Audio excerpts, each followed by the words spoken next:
you see the questions coming up, the thumbs up, the trophies, whatever that is, like at least it's kind of like getting some type of energy on this side, more than anything. This is our Heavy Talks second week. I was just saying before the call started, we're gonna get better. We're not professional television hosts or anything like that. Obviously, we're just talking to our community, sharing jewels, and want to just share, exchange information, exchange energy, and just kind of motivate each other, inspire each other to, do great things.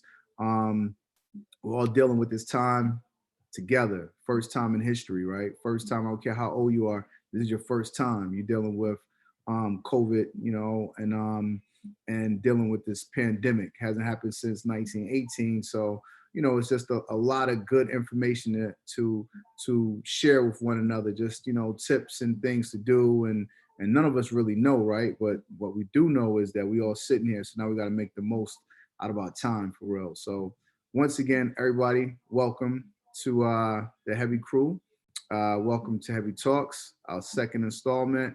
We have Jamie Crawford and my guy Ryan Pompey talking first up. After those guys, hold up, let me talk about Jamie for a second. Jamie's super dope creative. I got to know her a few years ago, got to work with her, super hard worker. And some people you're really not surprised when you see talent and it's just like an artist, as an executive, when you see like just talent period, and you see someone that has the love and the passion and the energy to really kind of, build and keep going, so Jamie is someone that from the beginning of me meeting her and working with her, I knew that she was going to be a rising star within the business. So, you guys definitely link in with her, listen to her, engage with those guys as well, ask questions. She's doing some dope things, working with some great people over the last few years, and really, has seen a lot throughout her lifetime because she's a part of a legacy as well, that's really incredible. And then after that, we have Kirsten Daniel talking to Rico Brooks. Rico, super dope manager, super dope executive, super dope entrepreneur. He and I have kind of come up along each other as well, watched each other rise. I've seen Rico go from, fresh out of school, working in a record store and being a manager of a record store and going on and helping people like Metro Boomin and Sunny Digital and so on build their production careers, so that dude, he won't tell you a lot. So definitely, I'm telling y'all early, like, he's very humble, but wealth of knowledge, man, wealth of knowledge, wealth of success, so feel free to chime in once again and ask him a million questions. And then after that, I'm talking to my guy Dame Dash. That should be a really cool conversation. Obviously, we all know Dame for the most part if you're a fan of the culture. And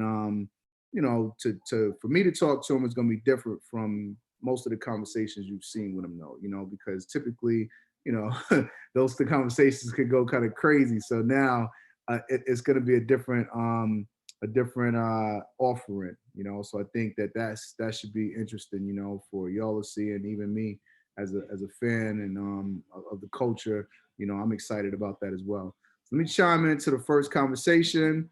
Once again, introducing my man Ryan Pompey. He's talking to Jamie Crawford, and I'm gonna pass the ball.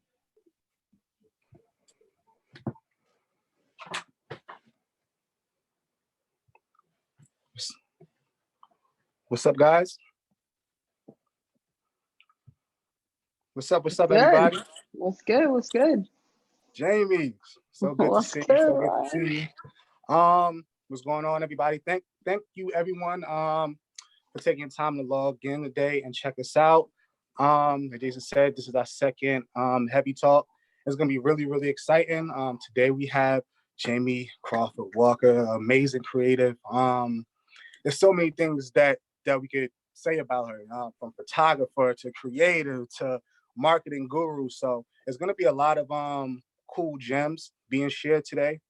So please take notes and ask as many questions as possible. Without further ado, this is Jamie, guys. Thanks for having me. Thanks, Jason. Thanks for the great intro. Thanks for everything. Yeah, really excited to do this. Let's talk creative. No, for sure. Yeah, I can start with a little bit. I mean, the guys really have summarized a lot of what I do, but to give a little background, I do digital marketing and like social media content, which includes photography, videography, and just all sorts of social content creation.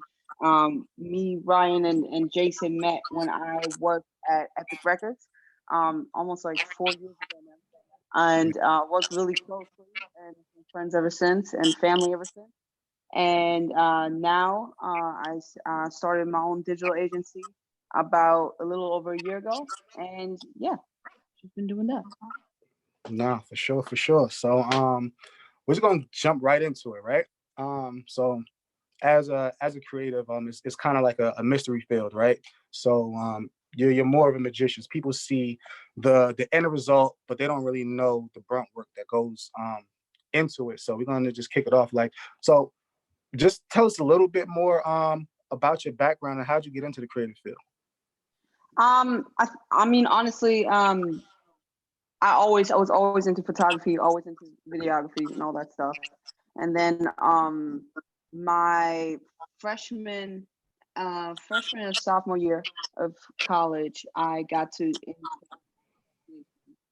which kind of introduced me into the music world, which I was always interested in. And my family's also in the industry as well, but that was really my first introduction to the label and music business as is, and I loved it. And so every summer I did a bunch of internships at Rock Nation, at Republic, and then after school it's like, all right, I need to get a job. And then Epic Records had an opening in the social media department, and I was like, you know what, this might be my thing, and started working there as a temp, and just immediately loved it, and things just kind of developed from there. For sure, for sure. Like that speaks a lot about your hustle, right? So you were exposed to these things growing up, but then you still took the path to pursue it. So you could have landed anywhere within the field. So like, what was the moment that you realized that you were creative? Like, all right, this is what I want to do. I don't know if there was like a specific moment, but I just remember like even during my internships, like whatever the digital department was doing, I was just kind of like, what are y'all doing over there? and just Yeah, for sure. and just pitching them things, and and honestly, it just came really natural. Um, and then honestly, when it comes to the photography stuff, that really picked up after I started at Epic, because the good thing is like once you're in a position where you have to get stuff done, it kind of it forces you to learn new things, right? So Yeah. just learned a lot on the job, and just really working on my craft and trying to get better every day, and still learning things every day, and especially during this quarantine time, it's time to brush up on the After Effects and all that stuff, Absolutely. and just perfect all your skills as much as you can. Nah, for sure. So like you mentioned like you found photography. So like various skill sets is very important. So like how'd you find your niche? Like and with photography, it's a simple thing, but it is difficult. So how'd you find your niche with it, and how'd you get a rhythm with photography? I think you just I know this is not that much of an exciting answer. You just do it. Like, No, for real, it's you all just good. you just obviously was blessed to be in a space and opportunity to have the opportunity to be in a space where I can shoot at all times. So I always have my camera on me and just shoot away. And just over time things just, you know, picked up and got better. But I think it's still I have a lot of practice. I got a lot to learn, so a lot. But it's just staying consistent and just keep doing it, and obviously welcoming feedback and then going from there. No, for sure, for sure. I'm actually glad that you kept that answer simple as it is, because people think it's like a hack or some type of magic, Yeah, something that you gotta go through it. yeah, no, And it's like I don't like when people um give too much thought to like, ooh, what's this aesthetic, and even like what's the aesthetic of my page, and what's this, what's that. Like, no, I'll mhm. take a photo, it's going up. That's what's up. Keep it like that. That, that was a real boss way of saying it. Yo, man, you shoot your shot and going is good. I shoot half court shots. Uh, But like, so even with that, you mentioned like aesthetic and people on like social media and just developing different ideas. So when people see the final outcome, they don't really understand that it's a process, you know, because I think of it like a duck, right? You know what I'm saying? You got a duck on the water just floating by, but underneath the surface, you don't see them little legs paddling away just to get the stuff done. So like, tell us a little bit about your process. And you do a lot. So how do you tell us about your process and how do you keep all that organized? I think let me go through some examples. It's different. So I work with a variety of different artists, right? And they all have their own little, their own way of working Yeah. and their own things that they like and that they don't like. So it's different. It's different for everybody. So I think the hardest part of the job is really being in sync with your client and trying to figure out what they like and what they don't like and keep that natural. Once you have that, once you have that process going, you just keep going back and forth, I think, until you figure it out. And sometimes I think one of the keys is to just not get discouraged when things don't work out the first time. I don't think I've ever sent any social asset ever that was significant that just didn't have where no one had any notes and you were just good to go. Wow. Ever. Wow. I think it's more about, being able to work with people and trying to make their vision come to life, but also not being scared. No, for sure, for sure. And if there's anybody just online right now, if you are creative, she's saying some very key things, especially with having tough skin, right? You submit a project as a creative, we're very like, you're an artist technically, right? So you're very sensitive about your work. So you have to have tough skin when working on multiple projects because you could think, you create these assets and it's a masterpiece, and it's like, it's one and done. But you're dealing with a room of people plus the artist that's critiquing it, like, that ain't it. So you got to have that tough skin to keep going and get it back to the drawing board. Like, so that transitions into like creators are always in our heads. So like, one of my favorite things is random. So if you guys follow Jamie, sometimes on Insta stories, she might have him saying focus and unfocused, and those things are hilarious to me. Focus. So like, there you go. That was a masterful transition. Thank you. You know what I'm saying? I don't have a focus tag yet, so I'm probably unfocused. So just let the people know, like, what are some ways that you stay focused outside of it being tatted and reminded? On a day-to-day basis, I think you have to be you have to try to be as disciplined as possible. But honestly, it's about staying focused. Just to me, also about being inspired. Like I said, the artists that I work with, I'm all really, really excited about, which definitely helps staying focused because you really want to help them. You really want to, spend an extra hour on a Sunday afternoon trying to get the stuff together because you really believe in it. So that to me is a big one. And then just put together a to-do list and try to knock it out every day. No, for sure. But yeah, that's basically it. Just remind yourself that you have a goal and that you're here to serve your clients. So you got to go as hard as you possibly can. No, for sure. And I also want to mention, Jamie is very humble, but she works with an all-star team. So like she said a few years ago, when we started working together, I actually learned a lot from Jamie because I was one of those people. I'm very behind the scenes. It's like I'm the guy on the roof. It's like, take the shot. That's me. But like learned a lot of cool skills, and she has like a amazing team around her. So shout out Tamiko. I see Todd Green on the check-in, as well as Latrice Burnett. If you don't know, get your Googles together. Biggest. She's the biggest. The biggest. The biggest.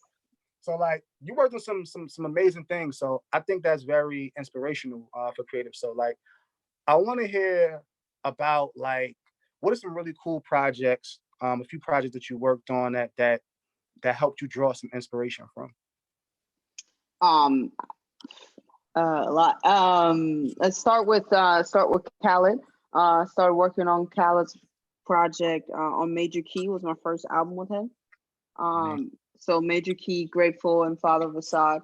have all been amazing. Because with him, it's just when I talk about an artist trying to inspire you to work hard, there's nobody better than him. That's that's for sure. And just for those kind of projects, even for that one, and then we worked on the Future Hendrix project, which was an amazing process. I think for albums or actual like for albums like that, it's you gotta like not only you gotta stay focused, Of course. you gotta really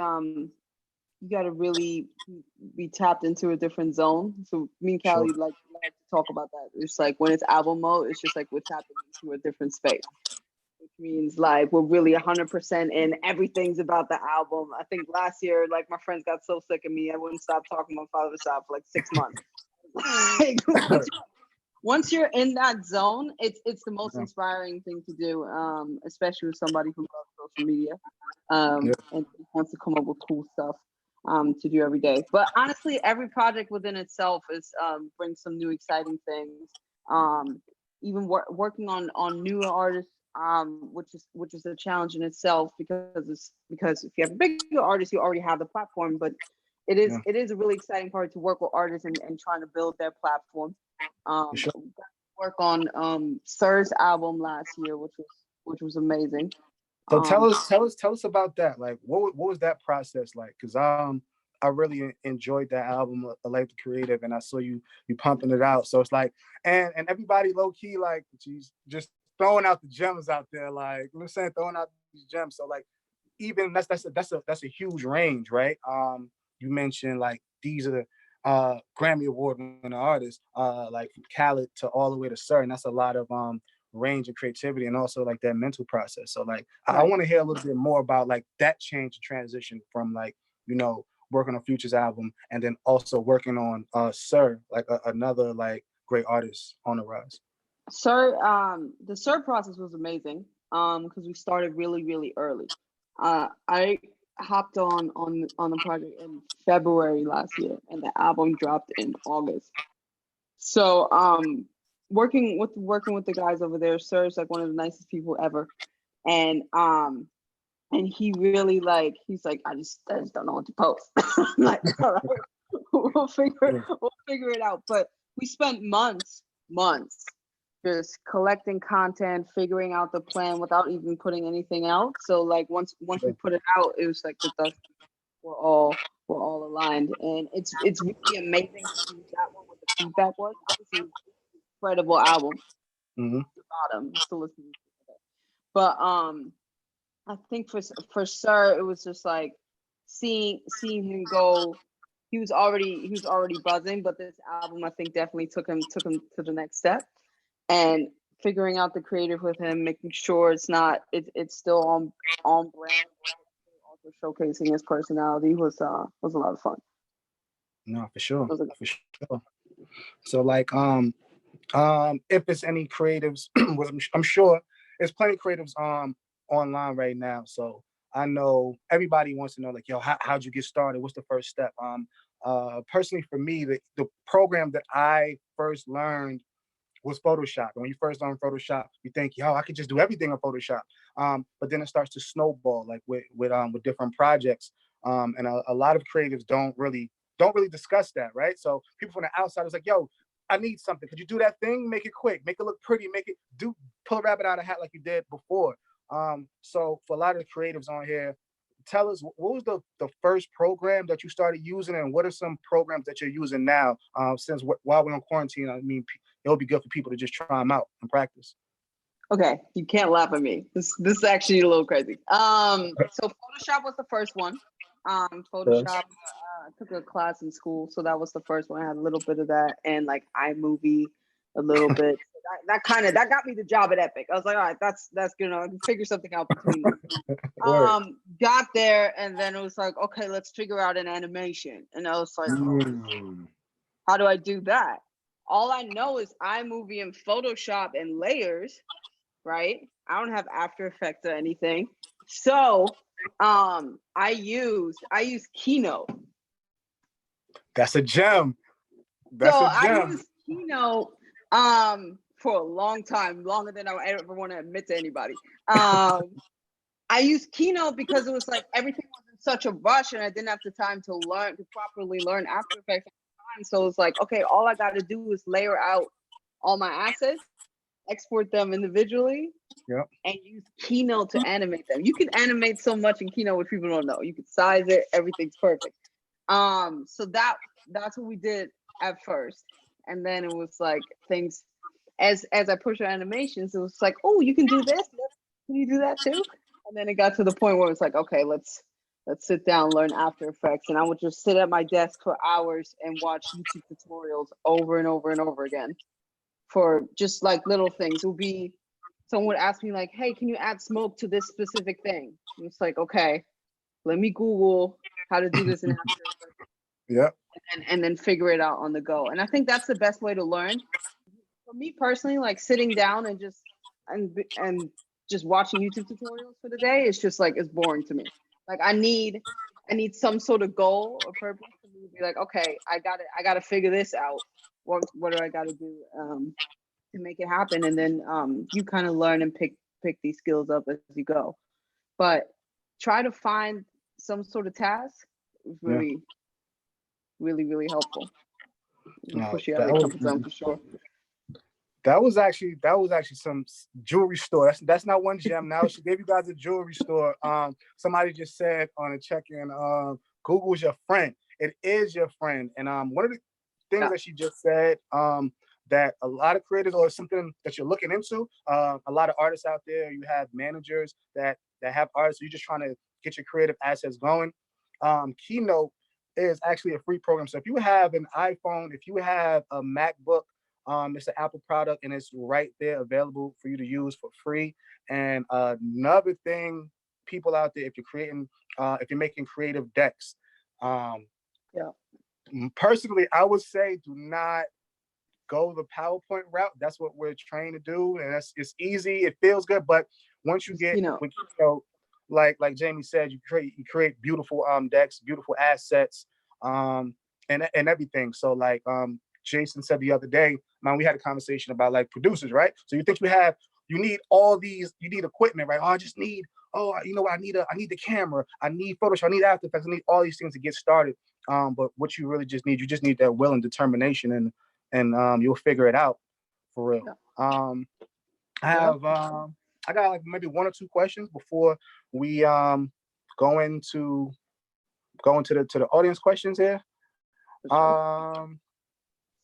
Let's see. I got a good one. We want to hear like what are your top 3 experiences as a creative? Because I think that's the jewel. We get access, but it's not that easy. You can't just sit around. You got to have time. You got to really, really work extremely hard. So, what's like one of your top 3 best experiences as a creative? Like, I think obviously seeing your ideas come to life. You have some random idea and all of a sudden it's a real thing and it's trending worldwide. It's like, whoa, whoa, I'm glad this worked out. Sure. So that's one. What I really like about this job is being able to just travel and just go places and have access to certain things that you wouldn't have access to without. One of the projects I started working on mid last year was legendary Buju. So that's just my prime example of just being able to go visit him in Jamaica, experience like real Jamaican culture, and just I don't know, we were driving around for hours and ended up somewhere in the mountains. Like there's just certain things, certain life experiences that and being allowed to document all that and having the trust from the artist to be able to to capture all these moments is I wouldn't want to trade them into the world. And then number 3, I think constantly having new challenges. There's new challenges literally every single day, and just so having that, it's really more of an adrenaline rush, and then being able to figure out and problem solve all the million problems that literally pop up every morning. I think that's fun. Nah. That's amazing. That's amazing. So let's I think we probably have a few questions. Um, so we have more than a few questions actually. So let's see what we got here. Oh shit. All right. So James Klein, he says, do the artists that you work with reach out to you or the other way around? How do you get into the room with the top clients? I think it's a case by case basis. Sometimes it's the artist. Most of the times it's either their direct management team or it's the label. So it's and just friends and family, honestly. So it's a mix of that. And then the industry is small, so everyone talks to each other. For sure. We have a couple more questions before we go here. Arthur Childs wants to know, once you shoot a video, what's the deadline on editing the finished product? ASAP. ASAP, because what I don't shoot music videos or anything like that, right? Everything I do is very social. It's all about social content. So it's all very bite-sized, like 1 minute, 2 minute clips. So usually those are due ASAP, because either they go out immediately or maybe like a week out, but try to get everything done as soon as possible because, when digital times, everyone wants to put everything out all the time. No, for sure. And just speaking of content, another good question came up. How far ahead did you plan out for an album drop? Depends. It depends on the album. Some things just pop up. Sometimes I get a week's notice. I've been in situations before where I had the same day notice. That was fun. But a lot of for some albums like Father Facade, you could say year and a half. Year and a half. A year and a half. And that's big. That's nothing you just run over like, oh yeah, Father Facade. That's a really big project, and that's very aspirational to a lot of the creatives. It's even myself. That's like truly amazing. So I do have another question. Please forgive me if I say your name incorrectly. Nehemi Pierre wants to know, what expectations did you have to meet as an artist to be in the industry? I'm not sure if that's a creative question, but what are some expectations that you see that somebody has to get the attention? I think people are just looking for artists or artist teams. I think are really looking for just hardworking people that are really here to get the job done. I think that's the number one thing. You got to always remember that, Sure. and just really and focus on that, and then everything else obviously falls into place. But focusing on that is, I think, the most important thing, and then you figure out the rest.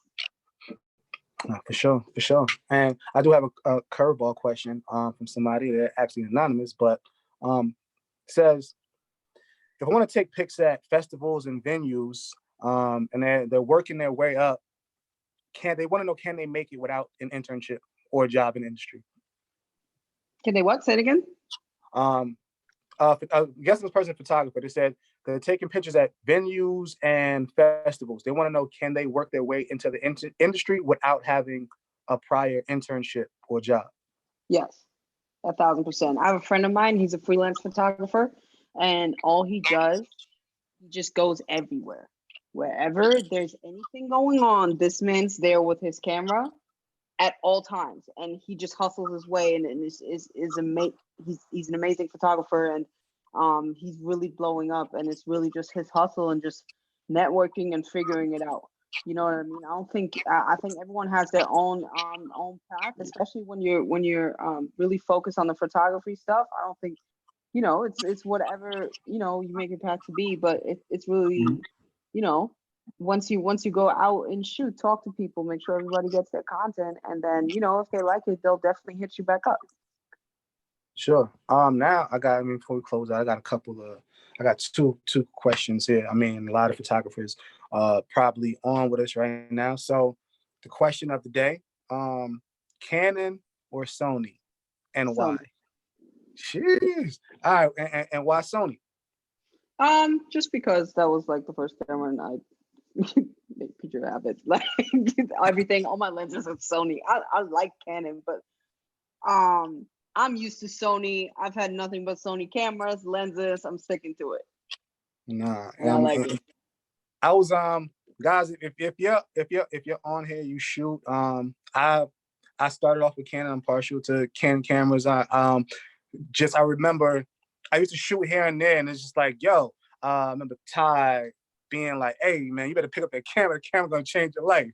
It's gonna do some things for you. So I started off Canon, and I'm a huge Sony fan now. So guys, I would definitely check out a Sony camera. And if anybody on here knows the Sony plug, tell them to holler at Jamie. That was a good commercial. But by the way, the biggest camera, and not the biggest, the DJI Osmo saved my life. That's a fact. So before we go, we got a couple minutes. Tell the people about the DJI Osmo. I remember when I first saw you use it, I was like, damn, but she's getting busy. I'm getting busy. DJI Osmo, it's this big. It's a DJI Osmo Pocket. It's this big. It shoots in 4K, and all the slow-mo videos you see of Khaled are all on that shot on that little thing. We shot almost all the promo for Father's Up with that thing because it's everything. You literally have it in your pocket. It's beautiful. It's all stabilized. It's everything. So it's not for the photography stuff, but like for all the video and the dramatic slow motion and all that shit. Nah, that's a fact. And a lot of people think that they need initially to start, you need a whole lot of equipment. And I also, before we go, I want to throw this in there as well. So just quick recap for the creators out there. Take this time during quarantine to pick up a new skill, a new creative skill program that you're weak in, work it out. If you have a MacBook or your iPhone, get practicing with Keynote. Another affordable piece of equipment, like she says, the DJI Osmo. They have the one with the camera and also have one with your iPhone. And if you follow a good social media accounts like Apple Music, so a lot of their up next content is actually shot on iPhones.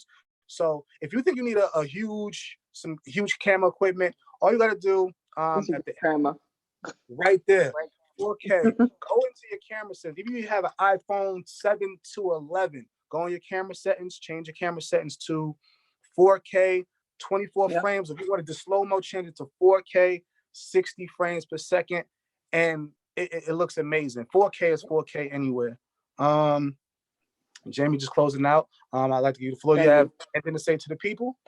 No, thanks everybody for tuning in. I see a lot of questions in my inbox, so I want to make sure to answer everybody. And if you have anything else you need, just hit me up. Absolutely, Jamie. Thank you so much for joining us for this heavy talk. Everybody's in the living room, but you can still clap it up. You can't get up to Jamie. We're so grateful. Look, they're going crazy. Appreciate the gems. Your new name is Jamie the Jeweler. Oh my God, goodbye. Yo, thank y'all. Make sure y'all join the Heavy crew. Hit the link. The website is heavysoundlabs.com. If you enjoyed this talk, you want to hear more, check out the link and join the crew. Now I'm going to hand it off to the great Kirsten Daniels up next, speaking with Rico Brooks. Then following, we're going to close it out with the Titans, Dame Dash and Jason Jeter. Peace, y'all.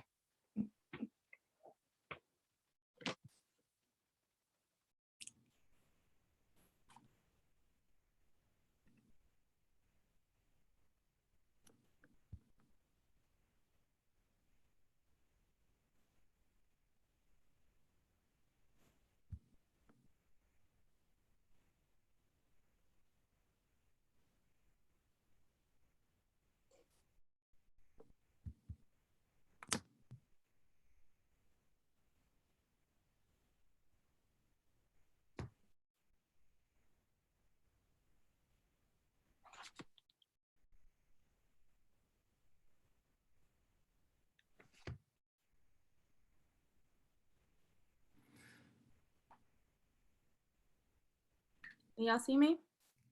Yep. There you go. I was What's up, Kirsten? How you doing? All is well, and you? Good. It's so funny because you have such mild energy right now. Usually you're a little bit more turned up. But I'll let you cook though. I respect it. Yeah. Appreciate it. Okay, welcome everybody. I'm Kirsten Daniel. I'm here talking to one of my favorite managers. That is Rico Brooks. Thank you. Welcome, Rico. Thank you. So first off, let me say that over the years, Rico has been a person that I call whenever I have any questions about anything. You've just always been very, very giving of information, and you've always like really embraced me and a lot of other managers I know. I don't even remember the first time I met you, but I know you've been around for quite some time. Yep. So can you tell us a little bit for those that may not be familiar, like how you got your start? I know you've been around for decades. Yeah. From Albany, Georgia, Rico Brooks. Came to Atlanta, went to Atlanta Metropolitan College, then have a BA, associate in history, and then I went to Morehouse, got my BA in history, and then I just started working at a record store called Peppermint Music.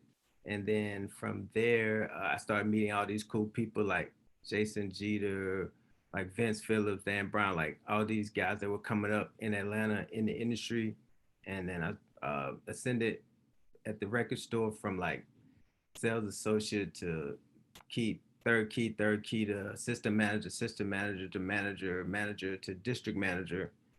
And then I just started meeting all these cool guys. I met Block, and then Block changed my life because he gave me an opportunity to work with this group, Boys in the Hood. And this is like the fast track. And then, so I started working with Boys in the Hood, and then, with Jeezy Store was crazy. So Coach K was around all those guys. Then started working with Young Jock, and then Gorilla Zoe. And then toward the end of my tenure with Zoe, I started working with producers, which has led me on my path that I'm on now. So Sunny Digital led me to Metro Boomin, to D-Rich, and Bobby Johnson and iBeats. Yeah. Okay, so I'm gonna come back to that, but I want to know, when you started working at Peppermint, did you know you wanted to work in music? Yes. Or did you just randomly get a job? Yeah, no, see, I graduated, and then my mom was like, okay. So the plan was to like work that summer and then go to grad school. I was gonna go to Howard and major in like African American studies. At the time, Morehouse didn't have like an African American studies program, so I didn't know that you could actually make a living like doing music, like coming from Albany. Like my uncles were DJs, so I always loved music, and my grandmom and my aunts, we were all in the church, so we grew up singing in the church. I was in the choir. It didn't work out too well, but so I didn't know that you could like go to like, there were schools you can go and make money and like actually make a living. So my choices were like either go to college or go in the Army. My mom was in the Army, and I saw, the toll that took, not only, physically, but mentally also. And I was like, she's like, you're too much of a free spirit to go in the Army, having people telling you to do things. So go to school. So I didn't know that. But once I graduated, I was like, let me do something fun. I was like, yeah, a record store should be fun during the summer. And then I got there and I was like, oh my God, this is it. I started like reading the liner notes, reading those Billboard magazines, like meeting the reps, those marketing reps, and meeting the artists. I almost like lost my job. I started running after Redman when he came in Greenbrier, like, hey, you actually work here, right? Can't fan out. Yeah. So I didn't know, but once I found it, it was like, this is it, Okay. And how did that retail component working at the music store? I know you say you met Jason and Coach K. I see that Latrice, that I think she met you around that time. Shout out to Latrice on the chat. But how did working in that retail space prepare you for your, position in management and being an executive? Yeah, definitely shout out Latrice. But so working at the retail level, it's almost like ground zero. So, we get the CDs. Well, at that time it was ground zero. So we get the CDs, we check them in, and we put them out, and we actually could influence sales. So it like, I got a chance to see how it works. Like even just marketing from like, if a CD's in the bin versus if it's on a display, if you have they used to have this stuff called POP, and you put it on the walls, and if someone sees this display, they're more likely to say, who is that? Or even just something as simple as like, hey, If someone's in the gospel section, put on a gospel record, the top gospel record. If someone's Yeah. in the rap section, put on a top, the top hip hop stuff, the clean version. So I just started learning about positioning and like sales and like how to influence sales, like just the importance of relationships, like with people bringing artists through that no one had ever heard of, at the time, but seeing like them building that relationship with the retailers and then just fans on a small level, it translates down the line. Yeah, I was gonna say you guys had a large role in like breaking artists, just because I remember some of Peppermint at West End and at Greenbrier and just certain stores that it was necessary for certain artists to come through those stores in order for them to establish a presence in the music space in Atlanta. So you guys had a really great responsibility as a record store to really keep that community oriented relationship going with certain artists. I mean, which is way different now because a lot is digital versus having that physical space where people can come. I think I remember when Sammy came and did his in-store at Peppermint Music, which was a long time ago. But I just remember how important that was to an artist startup and development as an artist. It's definitely very important. Like you gotta think about it, like those record stores were in all the urban centers in Atlanta. So we had West End Mall, we had Greenbrier Mall, South DeKalb Mall. So if you wanted the urban crowd, you kind of had to go through those urban centers because that's where people would go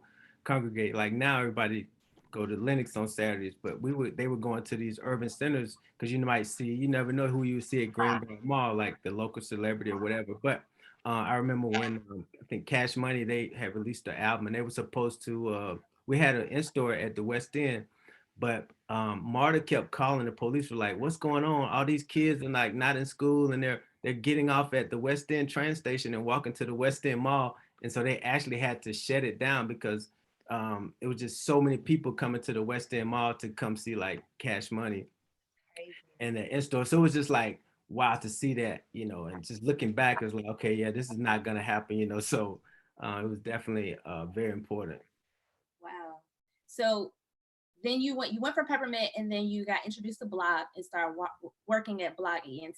And I remember that was the time of Bad Boy South. And it was just so many things emerging out of music at that time. What was your role then and there? And how did that foreseeably help you to navigate to where you just wanted to work with producers? Yeah. So basically when I transitioned from retail to like label/management, Block had artists, like I said, Boys in the Hood, he had Big Gee, and I was just helping him like with the administrative side of it because he was good at the creative side. Like he was doing all this, like getting them studio time and everything, but he needed like split sheets done and like producer agreements and like just like rounding up a lot of things. So I helped him out with that side of organizational skills. I even knew something sounds so simple, but like even putting like presentations together to present to the labels and things like that, and just knowing how to follow up with emails and just report that someone may not have that temperament for, so it was very influential. So we started going to New York and LA and taking these meetings and then like just making those relationships that I still have and carry to until this day. So it's very important because I got introduced to the business side of it and the administrative side. Yeah, the administrative side is a part that so many people kind of overlook in the process. It doesn't really get talked about when you're talking about managing an artist. And that's really the most important part, which is let's get these records cleared and let's get everybody paid. So that's where you learn that, which ultimately helps you to understand how to conduct business for a producer, correct? Exactly. So like at the time I was like I was frustrated, but Block was very frugal, but I didn't know he was teaching me skills that I would be able to get paid for the rest of my life for, because he was like, okay, we're going to pay for one contract. And then if the producer accepts this contract exactly like the other producer, then we don't have to change anything. But, as of course, some producers have managers and they started wanting to negotiate. And that's when I was like, I can't negotiate. You got to have another lawyer negotiate with a lawyer. But if they took it exactly like the other one that had already been accepted, then I knew we just switched out the names, the splits, the address, and we were good to go. So, but those skills, me being frustrated, it's like, wow, I got to learn how to do this stuff. But I learned the importance of like the splits, because the basis of the music industry is a song. So if you don't have the song, then you can't make a record. And if you don't have the record without the splits, no one gets paid. So you can have the biggest song in the world, but if the splits are in dispute by 1%, mind you, you know, no one will get paid. So it's important to have those splits equal out to 100%. And I learned those very valuable skills. So I always ask for those splits to be in those agreements and they equal 100%. So if there's ever a question, we go back and we have it already on paper. Okay, so what has been the key for you? First of all, what is the ideal client for you? What does that look like? Personality, talent, everything. What is the ideal client for Rico Brooks and for Andela Thomas Management? Yeah. So first of all, no, you know, every client is different and their temperament. So I had to learn that, like, to accept each client for who they are and what they bring to the table. Some clients are more outgoing.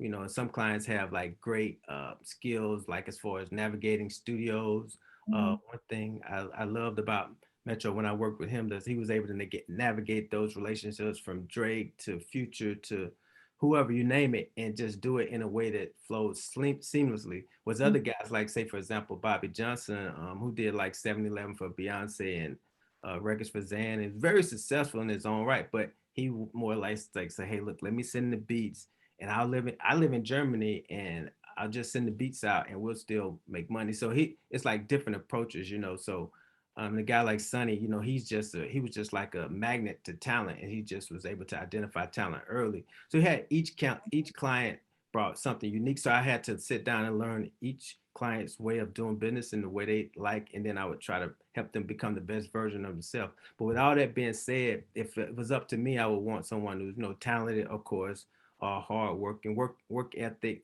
hustle, have those interpersonal skills that can make I can bring you to the room, but if you don't get the artist's name and number, then like after the session, you can't do future business. So I'm like, some of these things you have to like kind of have that internal drive and internal hunger, because I can't want it more than you, you know, and I can't be out hustling you. Yeah, you can't do 100% of the work. Exactly. So a lot of people, I know you mentioned some of the people that are on your roster, but you have a couple producers that don't live in the country. Yep. One of them did not even speak English when you met them. How has that process been? First of all, how are you finding people that live out of the country? Yep. And then secondly, how are you communicating with them? Yeah. So the funny thing is, like, what I realized is that actually I was thinking about it the other day, is like most of my success as far as my like, because I have a boutique publishing company, I have a through Cobalt. So most of my success has been through international clients like Bobby Johnson and like iBeats, who did Galachester for Drake. Bobby lives in Bremen, Germany. iBeats lives in Budapest, Hungary. So and I listened to what I call trusted sources. So like Q had this beat, OG Bobby Johnson, he did the song, and I was like, this song is crazy. So me and Tunde from LBRN, we was like, hey, we're managing Q. We're gonna use our own money to help promote the song. Let's go ahead and pick up the producer, because when you add value and bring value to a situation, someone else is gonna come along too. Like, so if they're a part of that song, they're gonna be successful. And then you don't want to like create value and not be able to capture it. So we saw the opportunity to have where value will be created, and we wanted to capture it. We didn't want another publisher or someone else to capture it. We created and captured it. Where I beats, B Weezy sent me some beats, and it was like, check out this guy.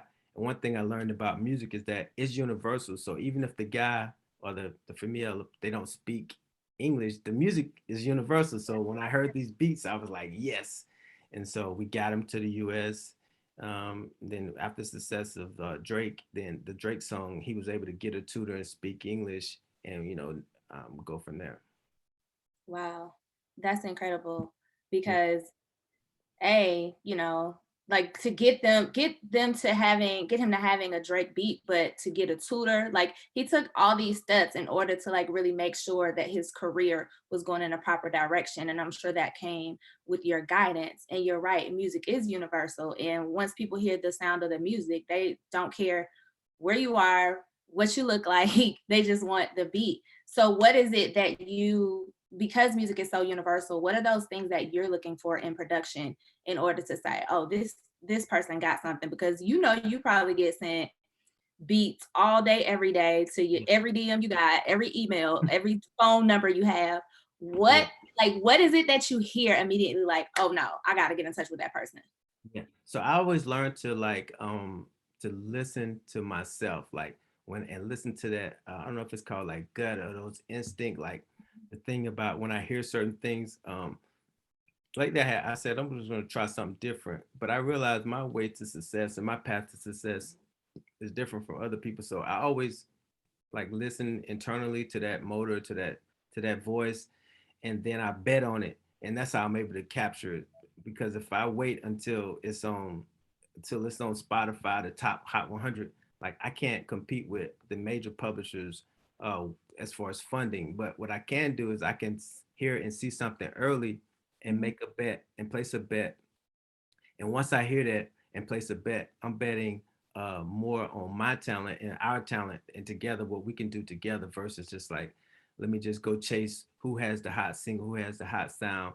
I never won like that. And that's never been the way that I did business, even going back from the artist side, even the producer side. So it has to be just clearly, I like you, I believe in you, I think we can do something together. Here, let's make a chance. And the difference, it's a big difference when it's your personal money versus Right. if you're going to get money from Warner Chappell or UMPG or whoever. When it's your personal money, like I have to let guys know, like, look, when we fly out, even though I'm gonna recoup it, there's no guarantee that it's gonna recoup, but I'm like, this is like my personal money. It's not like I just like, hey, I'm just playing around. So we need to really make sure these, and I have to be very, very cognizant because you can't lose too many times because then you'll be out of business, you know?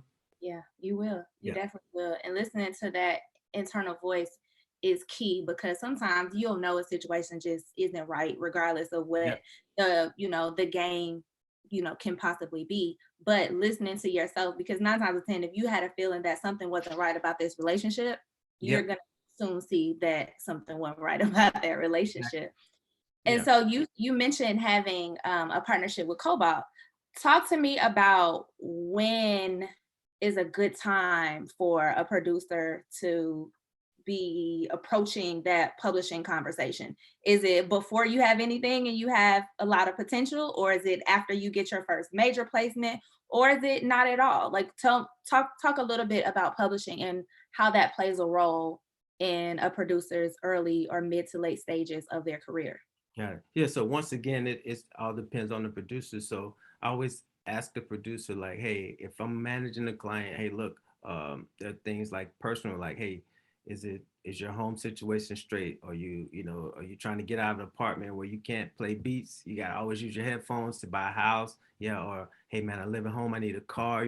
So we could leverage some. If you have a hit record, we don't have to go to the publishing route. We could just go to maybe one of the PROs and ask for an advance against future royalties. And that way it could buy you a little time before you have to jump into a producer, to a publishing deal. But if you're like, hey, look, I got my eyes on this house, I need this equipment, I got all these things I want to do, I got a baby on the way. It could be certain things like that, and then I say, okay, we need to go try to get you a significant amount of money. Then I'll start kicking the tires and comparing like, hey, look, if you get it now, you take it now with like no hit or very minimal success, you're gonna get minimal money. But if you have a big track record and hits, we can they'll like open the checkbook and say, hey, well, how much. So it depends on each artist, each producer and their situation, their personal financial situation. And I just explained the pros and the cons of things they're trying to do. A lot of guys trying to get their mom from one neighborhood to another, you know. So it's just so many variables, and we go through all those variables, and then we make a decision. Well, eventually, the client makes the decision, but I will advise them. Okay. Yeah. So in the process of advising and speaking to advising, you just got a client, y'all talk, you like them, you had initial conversation. What are the first 3 things you do with this relationship? Or, if there's an aspiring producer here or an aspiring producer manager here, speak to those first 3 steps that you take in order to solidify the relationship and kind of get things started. Yeah. So I listen, and I manage a lot of them, not most, but some are, they have that southern bass, what we would call trap sound. So obviously I don't want to just keep like having the same amount of clients doing the same thing, because then they start competing against themselves. So I look for some that has maybe a little different, like, okay, this guy plays keys, he can add, or he does loops, I can send these to my other producers and then we can do things like that. Or this guy does guitars. So I look for something that's not, I don't want to replicate and sound the same type sound all the time. So I look for someone just a little different. And then if we meet, and then our goals and our morals, like, so I'll actually have them come over. I want to see, I want to feel, like if they're like, if they're local, I want to like look them in the eyes. Sometimes I just do like little test stuff, like set up sessions or ask for beats. And I'm like, man, this guy won't even send beats. So one thing I didn't mention, but like the international guys, they have this, what we call it, in the versus American guys, we have what's called the advantage of proximity. You know, the internet made the world smaller, but there have been times where like guys who are locally based, they take the advantage. They say, I'm in Atlanta. If I don't feel like sending beats today, or I don't feel like going to the studio when the studios were open, I'll do it tomorrow. But for a guy in Budapest or a guy in Germany, there is no tomorrow. So today is the opportunity. So the advantage of proximity becomes a disadvantage if you don't take advantage of it. So like these guys were shooting all the shots. So the more shots, people don't know how many emails it took to get the Drake placement, or how many emails it took to get the Beyonce placement, or this placement, or the Meek Mill placement. They just see, oh, you got a placement, but they don't know, like, we're waking up every day, going through music, sending out beats, texting A&Rs, texting, leveraging our relationships. So if I see like certain little things that just like, I learned to pay attention. When you show me who you are, I believe you the first time, you know? So if I see it's good, I'm like, let's go. Or if I see like, man, this guy's lazy, I'm gonna have to, I call it drag him to the bank. Like, I gotta drag you to the bank. It's not gonna work, you know? Yeah. So how long did it take you to see your first big check? Whatever when was the first time that you felt like, oh man, I kind of like this. I like this management thing. Like, was it a check? Was it a deal? What did that look like? Well, it actually started in I was still at Peppermint Music. So me, Vince Phillips, and Dan Brown, shout out Vince Phillips, Dan Brown, we started this company called IMD. And Jason part of this too. Like, so they would bring us all these CDs, like the T.I. in the street CDs or whatever, and we would put them through our company and put them through the stores. And so like Dan had Bone Crusher, he would put it through our company, and then we would distribute it to like not only our stores but the independent stores. And then you know, Vince had Trillville and Little Scrappy. We did those through there too. So when we got the first buyout, I think it was like $40,000 or whatever, and my cut was like 15,000. So I'm like, so wait, tell me I can make 15,000? I made $15,000 in one check versus like I got to work a whole year to make, I don't know what I was making then. Let's say 30,000. I was just like, I was like, it piqued my interest. I stood up. I was like, okay, something's not right with this picture. Right. I got, yeah, you know, so I'm like, okay, I want to do more of this other stuff, you know, but I love the music too. So it wasn't just totally money driven. So I'm never just totally honestly just driven by money. But when you get like a significant check in one lump sum, you're like, okay, cool. You know, I can do this. I can do this.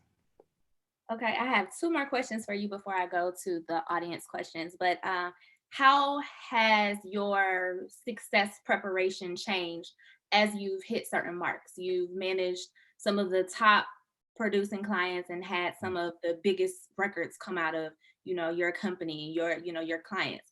So as you've hit these marks, how has your measure for success changed, or your preparation? Yeah. So for me personally, it's like when I was coming up, I was doing everything and then once I got to a point where I felt a little successful, I started doing the things I wanted to do now. You know, like before I would like take on a risky client that maybe I know it came with baggage, but now I'm older now. So I have a daughter, like certain things I just don't want to be in certain environments. I don't want to be in smoky environments. I don't want to be like looking over my shoulder when I used to go to the mall. You know, I don't want to be like out on the road, like just like in these certain atmospheres and certain environments. So success allows you to make more choices and like things you want to do and you don't want to do. You can actually say, no, I've walked away from situations where it's like, okay, this was a good money play, but it just didn't feel right with me, ethically, morally, spiritually. all those things. So success gives you those options,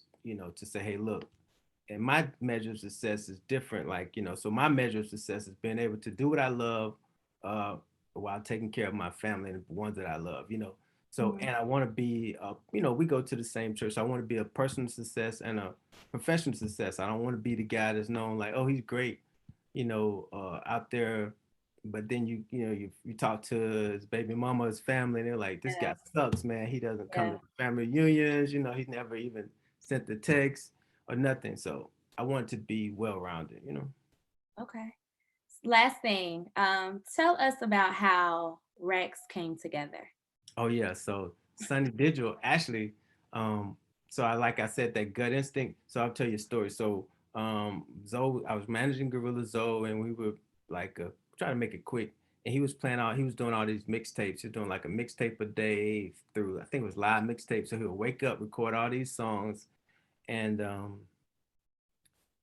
put them out, upload them at night and put them out. So one producer that he kept using or referencing on these beats was Lex Luger. And Lex, I texted him. Well, actually, he did these songs, and Joe gave me his number. I called him. I think he was in Virginia. I don't even know if Lex remembers the story, but I was like, I didn't go to Virginia because I think he was getting ready to have a baby. I was like, when you come to Atlanta, we'll meet up. And what I should have did was I should have got on the plane and flew to Virginia and met with Lex Luger. But in between the time that from him being in Virginia to coming to Atlanta, I think like the Waka Flocka stuff started happening, and then the BMF, like the Rick Ross stuff, and I was just like sick. So I was like, never again. If I feel it, I'm gonna get up and I'm gonna follow it. So Sonny, Gorilla's always playing these beats, and I was like, who did that? He was like, Sonny Digital. I'm like, who did that? Sonny Digital. I'm like, who did? Get him on the phone, Sonny Digital. So I was like, and we met, and I was like, let's go. I'm not missing this opportunity again. So Sonny was already in a situation, production, publishing deal when I started managing him. So, but he had this song that he had already did. I think he sold it for like $300, and so we just made sure his paperwork was right because he had already sold a beat, but they didn't have paperwork, and he had already did the beat, but he gave it to YC, and YC had the beat, and YC gave the beat to Future, and Future did basically, Future just like basically, even though he was the feature, it was really, he carried the song. And so we just made him set up, and that song changed Sonny's life, it changed Future's life, it changed YC's life. So that's how it came about. Sonny gave the beat to YC, sold it for $300, but this record made him like six figures, and it's still a great story. First plaque too. That's amazing. Yeah. Okay, I'm gonna take two questions. We're short on time, but I think I got time for two questions from the audience. From Flex Bowman. What is the one? Hello. That's your cousin. Yes. Okay, Cousin wants to know, what is the one failure or mistake that you learned the most in managing? There's no failures in life, because no losses, only lessons. So Okay. if something happens and you don't learn from it, then that's a failure. That's a loss. But when you learn, that's a lesson. So I don't believe in failures or a loss. I just believe in lessons. But the most expensive ones are the ones when you attach money to them, because you really feel it. It really hits you, really hurts you, like, ouch. I always tell my guys to like look over your work. Just a simple proofread, stuff you had to do in college can save you a lot of money. So like if you're booking flights for a client, just go over it before, because some of those, if you're doing basic economy, you can't get the money back once you hit that button. You can't, it's just like you made a mistake. So I always would tell my clients, like, just proofread your work, just look over it before you buy it, because you can catch a lot of your own mistakes. So Yeah. there are no lessons, no losses, just lessons. Yep. Okay, last question. For aspiring A&Rs who are this is by Nino Brown, I'm sorry. For aspiring A&Rs who are currently in school, would you consider having a college degree advantageous in obtaining success in the industry, or is it a waste of time and money? Yeah, no, as far as education, I use one of Bishop Brunner's things, like, get all you can and can all you get. So I'm a big advocate of education, whether it's formal or self-taught. Malcolm X was self-taught, and I have formal education, but my biggest lessons have been learned outside of school. So I do not think that college or education is a waste, because even though I've never used my degree, I've never worked outside of like in the like as far as history, but I've used those skills that I've learned, and it prepares me, like, so I know how to go back and do research and and prepare things based on the education that I have received. So I do not believe that education is a waste of time. What I actually is advantageous too, because what I've noticed that if you're people are more willing to help students, and when you're in college, you get more opportunities than you do if you're not. So say for example, if you're in school, some internships can only be you can only get them if you're in a college and setting or a college environment. And so use that time while you're in college to kind of play around and say, look, I want to see if I like this, see if I like this field, see if I like that field, and use that to your advantage. So I believe in it. You don't have to have it, but I do believe in it personally, and I will be sending my daughter to school if she wants to go, you know? Okay. Well, can you give the people some information to contact you? What are your handles? Are you giving out an email address or no? Yeah. Give So them I'm how they need to. sources. So if you want me, you can hit Kirsten, you know. Yeah, I give you her. No, but social media, like honestly, yeah, Brooks Rico, Instagram, Twitter, but most of the time I'm actually going through trusted sources. So if you know me, if you know I'm always around certain people, I think that's the best way to get to me. But if you're out there doing what you do, I'm gonna be chasing you down. I'm gonna be like in your DMs, like, hey, what's going on? You know, and I'm out. You know, once we get through this situation, and I like if people know me, like I'm always out. I'm at events, because opportunities will just come and knock on my door. I actually have to go out and seek them and find them.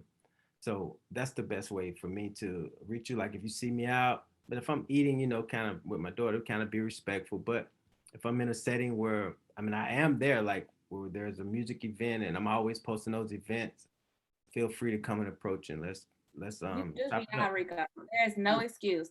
They see that bald head and those glasses. You guys have permission to go and talk to Rico as long as he's not with his daughter. Yeah.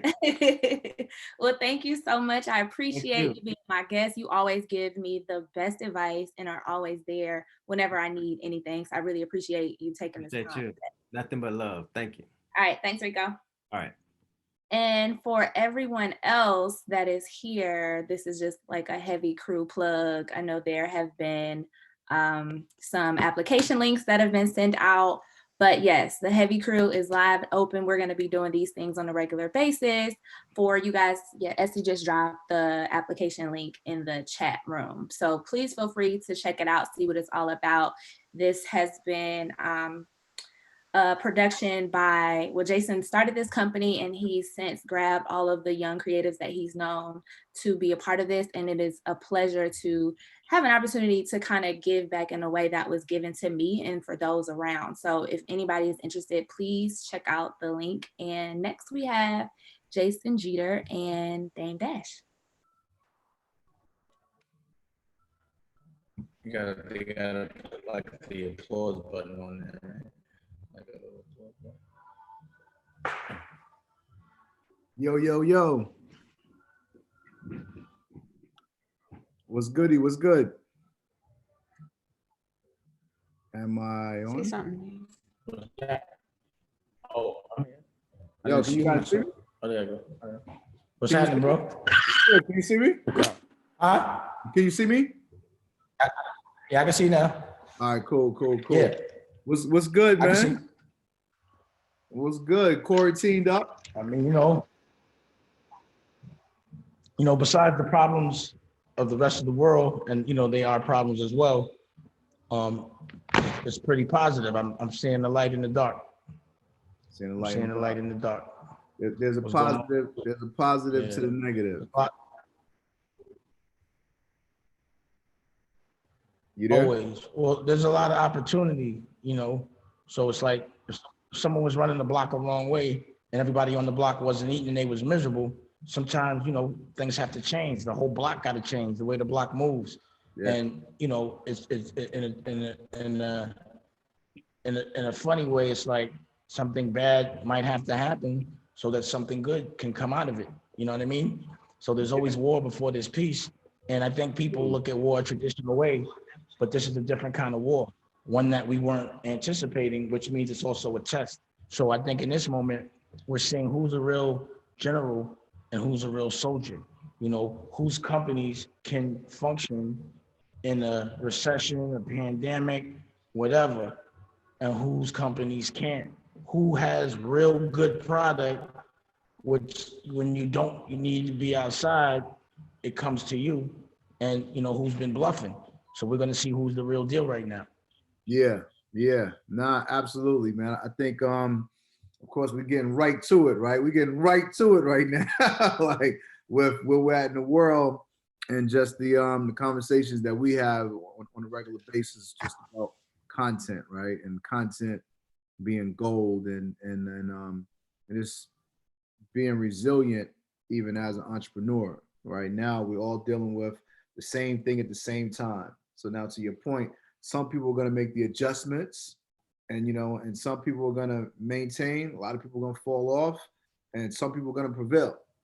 So now it's just pretty exciting, like you said, as an entrepreneur, as someone that's really kind of just into taking, into just challenging themselves, right? And meeting these obstacles for real that come about, So I think for this program, this is a heavy talk. This is my second one doing. I told you about the heavy crew. I looked at my career. I built the record label, of course. I've been a part of street teams. I said with the heavy crew, this is like, to me, the evolution of the street team. There's no more putting up flyers and posters and holding picket signs. Like, that game is over with now. Right now, we know that we have to move together as a collective to make an impact where we're all at digitally, online. But I said I wanted to build a community, something kind of like hip hop meets LinkedIn. Where just remembering when I was coming up, the conversations that I looked for, the mentorship that I was looking for, and just still sharpen still, just for real, to find other people that are like-minded and to be able to network in that degree. So it's funny, I can't even remember how we met for real, but I remember back being at Relativity Records when Relativity and Rockefeller was in the same building, and I remember like being like young. My man was Hussein Fatal. He signed a deal to Relativity, so I used to go up there all the time with him, and just watching. On Fifth Avenue? What'd you say? What'd you say? On Fifth Avenue? I guess so. It was a small building. Office on Fifth Avenue? Yeah, and Relativity was in the building. Yeah. I remember that. Yep. I remember that. You know what I'm saying? So to me, like, that was me fresh out of high school, coming up there, and of course, I'm just with my man for real. Like, I'm just here just to observe and watch, and soak up as much as I could soak up inspiration, because I was already on my mission of trying to figure my way. You know what I'm saying? Figure out what I was gonna do in the game. But I think right now for the heavy crew, it's a collective, it's a community of people that are at that place, right? Of, hey, you know what? How can, like, I'm trying, you already know the story, So I think that right now, today, it's a special time for real, because for the first time in 100 years, a pandemic basically. So it's like, for the first time, everything gets quiet and the playing field is really leveled, right? Anybody can catch this virus, and unfortunately, it can go bad for us. We all know, that. So now, like, we all at home, we all quiet. Like, what do you suggest, man? What do you suggest to people? We always like to hear you talk.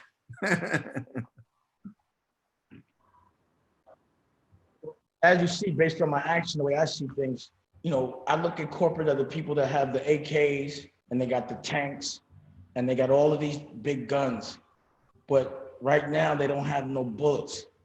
So I feel like I got bullets. I could take them. I could walk up in there with a 22, and I think I could take the whole game. I think they're weak, and I think I'm strong. Yeah. I think what everyone's been doing when they have a lot, while they were spending money with big cameras, I was making content from my house. Now, all the professionals that had big cameras and all of that, they got to make content from their house, and I got the big cameras. I got the studio a very safe way. I don't have to rent nothing. Yeah. You know, and I can work with who I want to work. So me, while they're frozen, it's like they frozen. So I'm making as many moves as I can until they thaw out, because I'm not frozen. Yeah. You know? Yeah. And I feel like, you know, an entrepreneur, it's for an entrepreneur, someone that loves businesses, what they love is building businesses. Absolutely. They love how it feels to watch a company go from 0 to 100. They love the creative process that comes with that.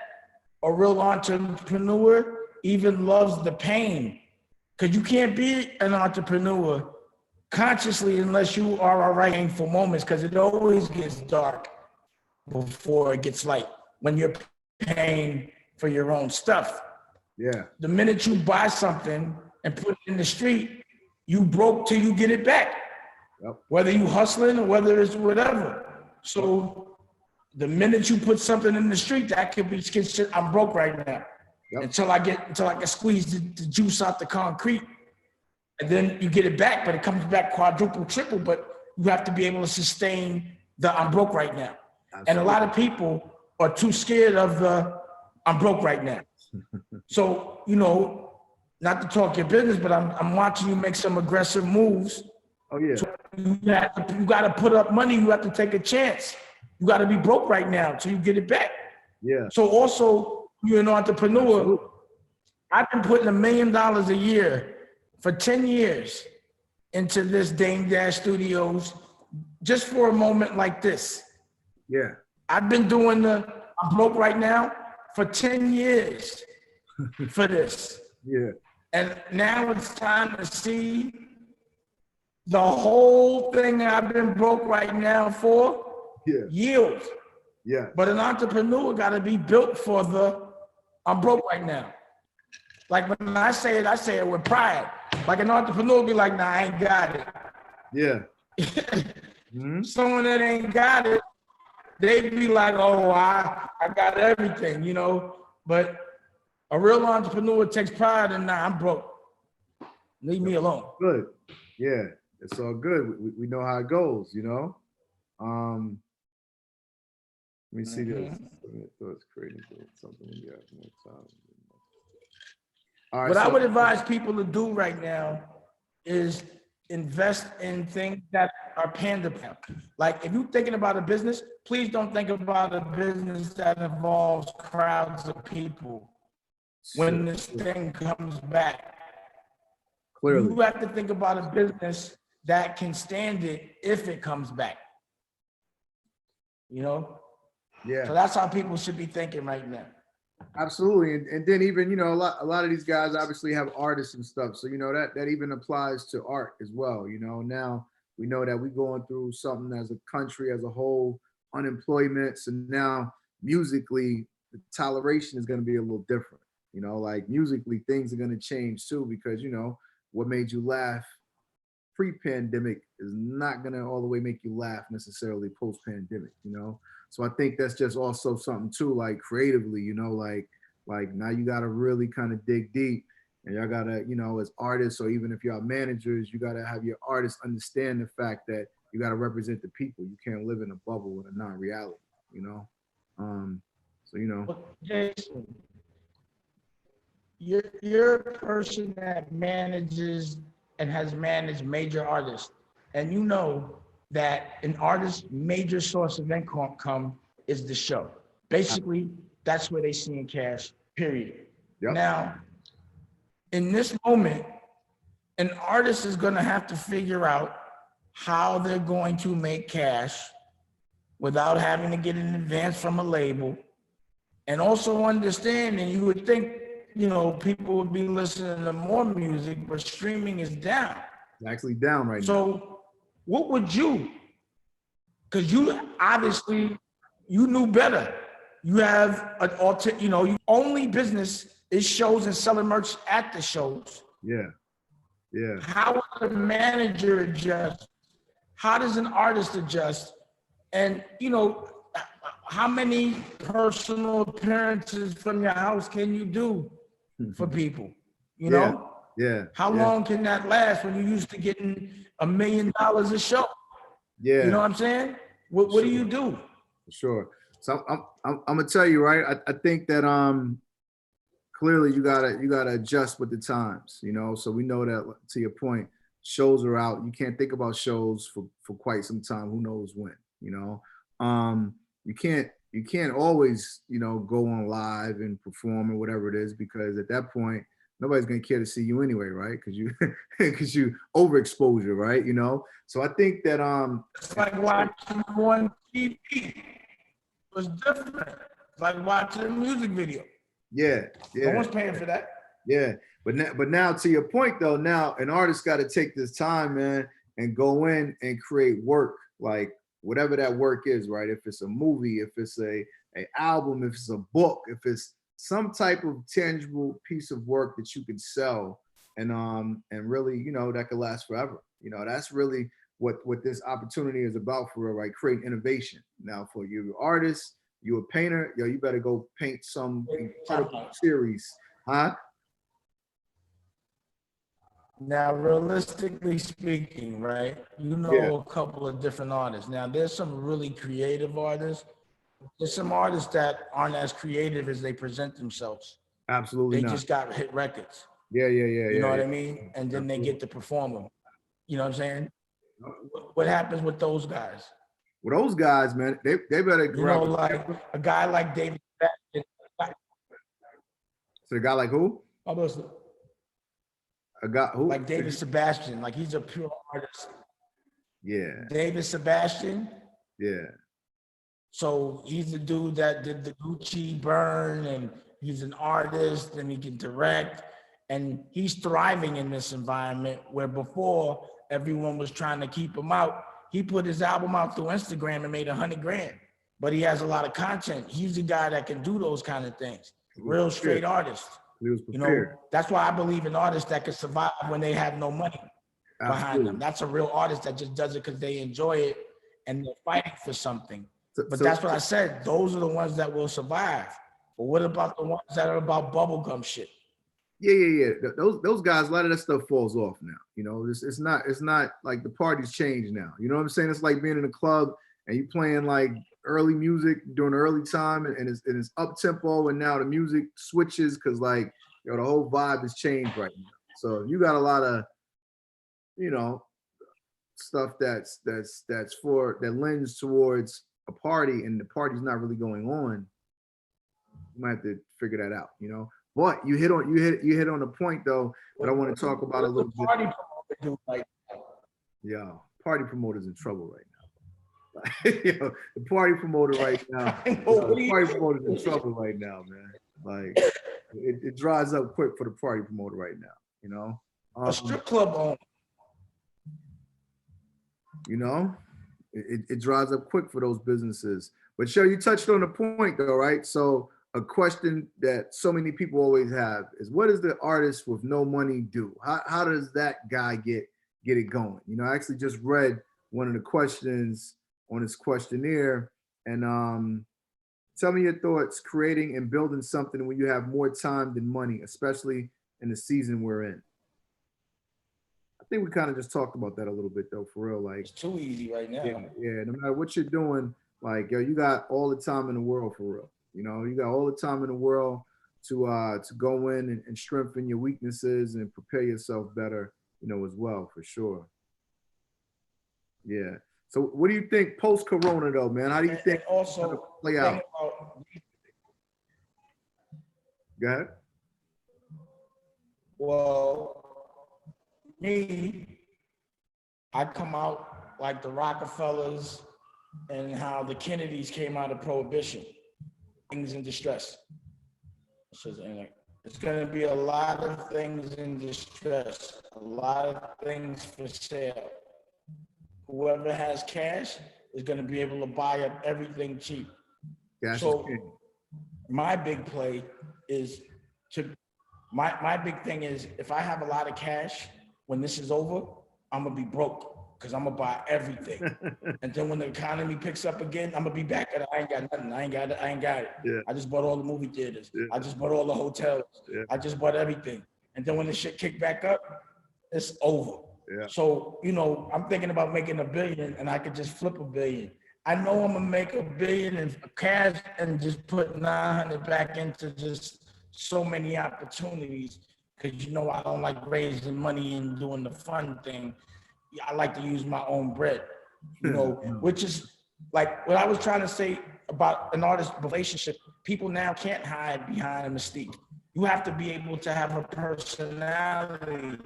Oh, yeah. You have to be able to talk to people. People have to actually want to hear your music based on who you really are, you know? So also, a lot of people don't have the ability to have their stylists around and people to tell them what to do and what party to go, you know? Yeah.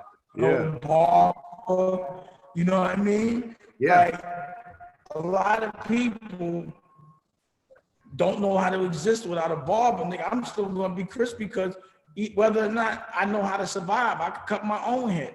You feel me? Hey, man, but a lot of people don't know how to even do that. So self-sustainability is important because you don't you know, but my point is if you are self-sustainable, it's good because maybe you don't have to be self-sustainable, but you never know when you have to be self-sustainable. So you should always be prepared for it. Like I hit the bag every day. I'm too old to be fighting, but just in case, I prepare for a fight every day, even though I'm not gonna fight or I shouldn't have to, but I'm prepared to just in case. Sure. You know? Sure. Nah, stay ready and gotta get ready, you know? So nah, that's absolutely right. And that's where we at, you know, the world. Yeah, let's talk about your time, man. Your time. We had a great conversation earlier that happened with my guy Ryan Pompey and Jamie Crawford about content, you know, about she's a young content creator, you know. So I want to talk to you about content, right? You was the guy that had the camera in the room when that was weird to have a camera in the room. You know what I'm saying? Like, so I want to talk to you about your thoughts behind content, but even your brainchild of starting Creative Control and during that time. I want to just you to talk about that for real, because I feel like that was a huge inspiration for so many people. Well, back then, after, you know, having artists that are the magnitude of the artists that I was working with and seeing how much it yielded, I was like, I can't do this. I can't always be worried about my next check. And, you know, when those licks come every now and the business is over. If you don't see, I didn't want to do it. And I was thinking like, what am I gonna do when I'm 48? Yeah. I'm not gonna wanna run around a club. I'm not gonna wanna run around a show. I'm not gonna be pouring bottles of champagne. So when I started making movies and seeing that and understanding the business, that movies that were made 20 years ago still generate $1 million a year. Yeah. I'm like, damn, I could be sitting by a pool 20 years ago. I ain't gotta do nothing. So when I started making movies, like, you know, state property and, you know, so on and so forth, I also noticed it's the best commercial in the world for every, and then I launched State Property and Clothing line. The movie sells, and that usually is a lost leader to the marketing, but it makes money, gives you residual income, and then the clothing in the movie did $22 million that year.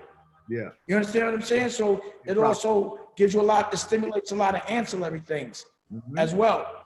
So for me, I was like, yo, if I could learn how to do this on my own, and, you know, after getting checks, residual income from like owning 25% of something major, and the checks that they gave me 100% or 50%, and didn't have to deal with a scam, and had like 20 assets, 20 properties that could just generate me $1 million a year, 20 years from now.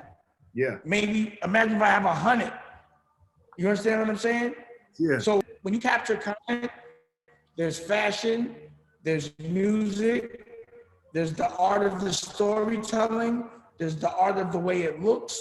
There's so many different arts. There's the art of the edit, there's the art of the way you roll it out, there's the merch, there's the video game, there's the toys. You know, it's just so much with it, but people don't get it. And I'm looking at who makes the most money, like I'm a businessman. So movies don't make the most money, television does. Yeah. So I'm like, I can have a catalog and have a television network and stimulate both. And then I was like, yo, fuck everybody. That's the Titanic. Whether it's 10 years from now or 20, it's harder to gain when I'm old. So while everybody's starting now, it might be a young man's sport, I'm already the OG of it. So it's a new business to everybody else, but everyone's looking to me for answers because I've been doing it on my own for 10 years and I could showcase it. So my point, the question, content is everything. It's residual income, but you have to make something that people want to see forever. And it's usually something that comes with a narrative, a beginning, a middle, and an end.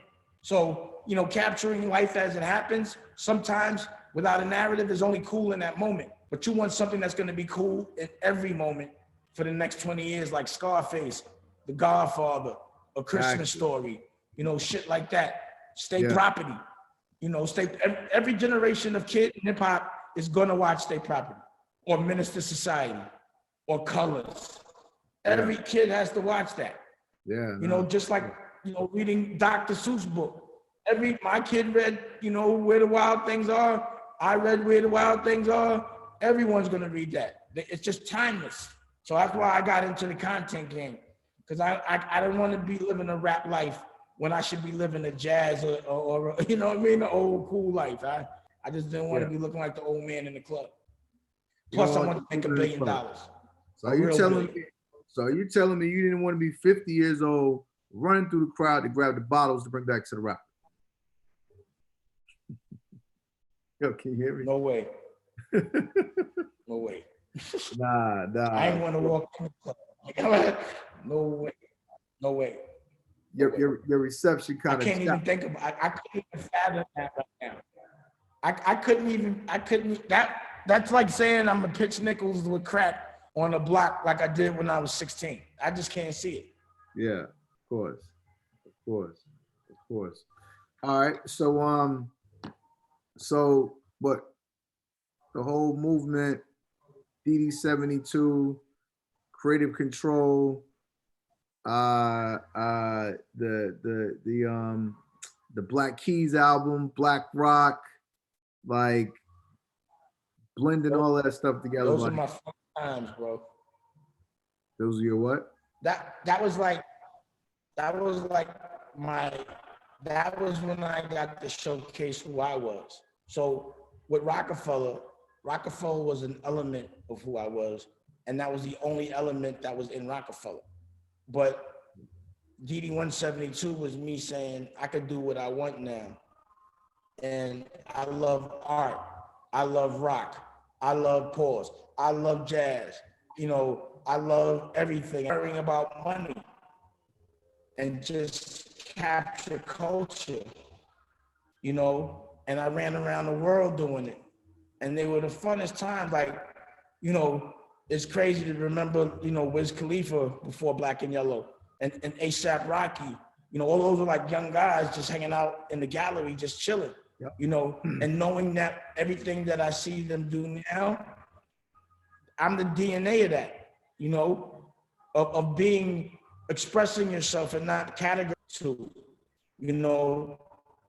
It was art, rock and roll, fashion, gangster shit, you know, weed. And it was a great time because it was that period of time that everyone was really peaceful.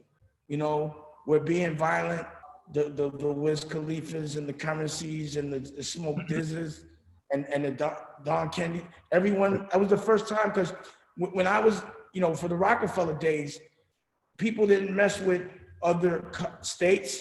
They didn't even mess with another borough. Yeah. They didn't even mess with another block. Yeah. You know, so it was the first time I was seeing the different states hanging out together. Yep. And if you was coming to talk some violent shit, they were turning their back on you. But it Yeah. was right before Instagram. Yeah. Yeah. Instagram changed the whole shit. Yeah. And then all of a sudden, it's been like 5-6 years of real darkness. Like it's been a Tupac and a Biggie every year. Yeah. Bong, bong, bong, bong, bong, twice in a year. And then not it's like rock and roll and hip hop, they problems merged. You know what I'm saying? Then yeah, But back to DD 172, those were beautiful days. And we took it around the world. y'all took it around the world. Look, yeah, the Wi-Fi is lagging on the joint. Somebody says clearer on the Instagram live than it is on the on the Zoom. Let me see. I'll study you guys from the beginning. Yeah, so let's talk about that. You said you took it around the world. So you went to China, you went to, you ran around Asia, like, because I know, like, of course, Thailand, yeah, Canada, Beijing, like that's incredible to me, right? Like, Hong Kong, when you just move around, yeah, when you just move around and go through these places, and of course, all on the strength of hip hop, right? Like, to me, that's like an incredible feeling, and of course to see the people embrace you and the love that they give to you, and as a representative of the culture. Like, talk about that a little bit, man. Like, just moving around the world, because I feel like a lot of us, you really can't understand it until you see it for real, until you experience it, So it's always great to just, have people understand these stories that kind of inspire them to move around. Well, I was having so much fun in my gallery, and I was like, yo, I want to know who's having this kind of fun and what it looks like in other places. What does culture look like in other places? So I set up art galleries in Hong Kong, in Thailand. I just, like, I would do shit like book out I would lead Tashes and the Black Guns, the guitar player, and get with the biggest DJ in Beijing, like DJ Wordy, and just get a studio and just let them jam out. You know what I'm saying? Just let them jam out and just listen to it and smoke weed. Look what I'm gonna do, right? Look what I'm gonna do. I'm gonna call you on Instagram. I'm gonna go on my Instagram from Heavy Sound Labs, and I'm gonna request you on your Instagram, so we can just take it to Instagram, so it don't be all choppy. All right, cool. Because I was on my Instagram. Let me see. Yeah. All right, everybody go to Sound. What's your name? Mine is at Heavy Sound Lab. I guess it'll pop up on mine anyway. All right, I'm gonna come in and request you at Heavy Sound Labs. Why don't you get on mine and request me, and then it'll be on both. All right, that's what I'm about to do. All right, good. Everybody go to IG Live, Heavy Sound Labs, or Dusko Poppinson. Or IG or whatever. Yeah, do that one. It don't matter. It shows up on both, I think. Yeah. Yeah. All right. So you request me. About to get Jason G so we can have a clear what you call it. I'll see. All right, I'm requesting you right now. Oh yeah. I did it under Heavy Sound Labs. I see it. You see it? All right, bet. Yeah, I just thank you. We're gonna stay on this. Nah, I'm done with that. So we're gonna stay on this. Nah. I'm just saying this. All right.